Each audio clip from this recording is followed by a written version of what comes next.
अगर तुम जिंदगी में कुछ करना चाहते हो तो जैसे हम हमारे गुरुदेव की पूजनीय स्वामी रामदेव की शुभ उपस्थिति का अनुभव करते हुए इस योग यात्रा को प्रारंभ करते हैं, ऐसे आपका जो भी देवी देवता है, जो भी आपका इष्ट है, जो भी आपका भगवान है, उसका ध्यान करते हुए इस योग में जुट जाया करो, जिंदगी संवर जाएगी। पूजा मूलम गुरुपदम, गुरुपदम गुरु के चरणों में पूजा करो, और मंत्र मूलम गुरु आज्ञा, आपका मूल मंत्र यही है, जो गुरु कहे उस बात को पूरा प्रामाणिकता के साथ करें, पूरा भाव में, पूरा अंतर मन से करें। और मोक्ष मूलम गुरु कृपा, जब ऐसा हो जाएगा तो गुरु की कृपा हो जाएगी और आप में अपने आप परिवर्तन आ जाएगा, तो आपका मोक्ष हो जाएगा, जीवन मरण के बंधन से छूट जाओगे।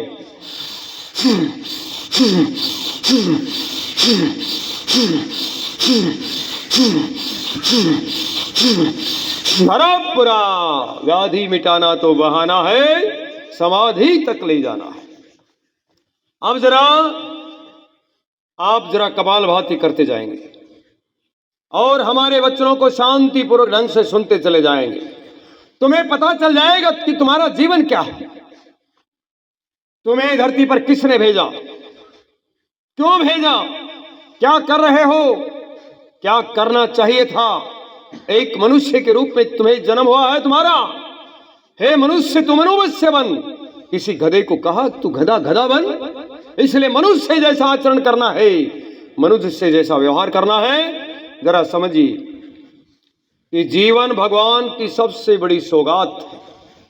यह मनुष्य का जन्म हमारे लिए भगवान का सबसे बड़ा उपहार है। जीवन बेशकीमती है।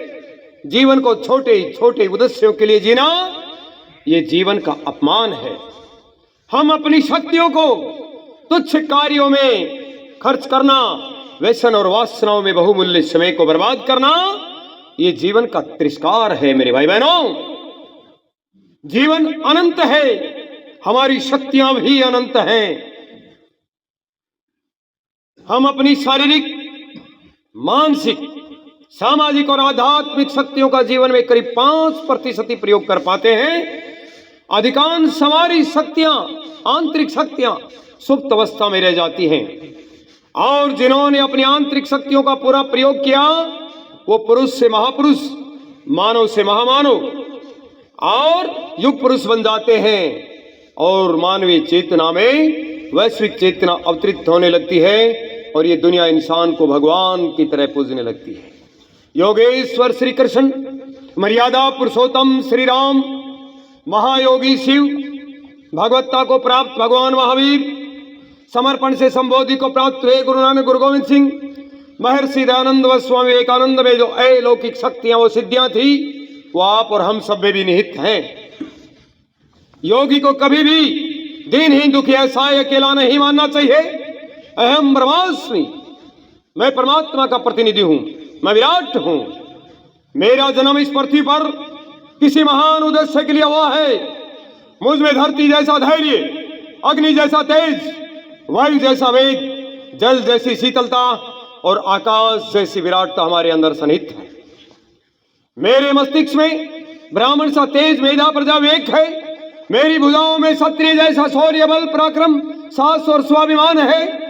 मेरे उदर में वैश्य जैसा व्यापार प्रबंधन है, तथा शूद्रवत सेवा को मैं अपना सौभाग्य समझता हूं। मैं एक व्यक्ति नहीं, मैं एक संस्कृति हूं।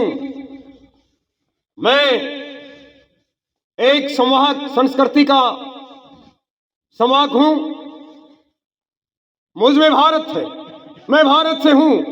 मैं मां भारती का अमृत पुत्र हूं। माता भूमि पुत्र हम पृथिव्या। मैं कोई भूमि भवन, पद, सत्ता, रूप, यौवन नहीं। मैं एक अजर नित्य विनाशी, ज्योतिर्मय तेजो में आत्मा हूं। मैं कोई नाशवान शरीर नहीं हूं। इस बात का हमेशा ख्याल रखना। प्रेम, करुणा, शांति, वात्सल्य, ये मेरा स्वधर्म व स्वक्रम है। मेरा क्रम ही मेरा धर्म है। मैं मात्र पाषाण प्रतिमाओं का पूजक नहीं, अपितु जिन जीव रूपी प्रतिमाओं को स्वयं मेरे परमात्मा ने गढ़ा है और इन जीव रूपी आत्मा में स्वयं परमात्मा विराजमान है। मैं चैतन्य मूर्त ब्रह्म का उपासक हूं, प्रलोभन मुझे झुका नहीं सकते, बाधाएं मेरे जीवन पथ को अवरुद्ध कर नहीं सकती और निंदाओं से मैं कभी विचलित हो नहीं सकता। मैं गुरु और शास्त्र राज्य में अपना सर्वस्व अर्पित करके अपने जीवन को धन्य बनाऊंगा तथा अपने जीवन से पुण्य के प्रवाह को कभी अवरुद्ध नहीं होने दूंगा। मैं प्रतिफल, प्रेम, करुणा, साहस, शौर्य, शक्ति और आत्मविश्वास से भरा हुआ जीवन जीऊंगा। मेरे आंतरिक और बाह्य जीवन में मेरा आंतरिक और बाह्य जीवन सुचितापूर्ण रहेगा। सभी तो से ऊपर मेरे जीवन में राष्ट्रहित सर्वोपरि होगा। यह मेरे जीवन का सिद्धांत होगा। मैं सबसे पहले मां भारती का पुत्र हूं, उसके बाद मैं सन्यासी हूं, गृहस्थी हूं, नेता हूं, अभिनेता हूं, कर्मचारी हूं, अधिकारी हूं या व्यापारी हूं। देश ना होता तो मैं ना होता। देश का सम्मान मेरा सम्मान है, देश का अपमान मेरा अपमान है। मैं देश की गौरव, गरिमा और सम्मान को कभी आहत नहीं होने दूंगा।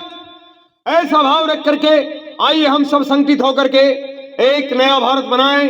बोलो भारत माता की, भारत माता की, वंदे वंदे। आइए अब सूक्ष्म व्यायाम की ओर चलते हैं। ये आपको ऐसा उत्साह करने वाला, आपको आत्मनिष्ठ करने वाला, आपको आत्म प्रेरणा देने वाला एक ऐसा उद्बोधन दिया जिससे आपके रोम रोम में एक क्रांति पैदा हो जाए, एक तूफान पैदा हो जाए।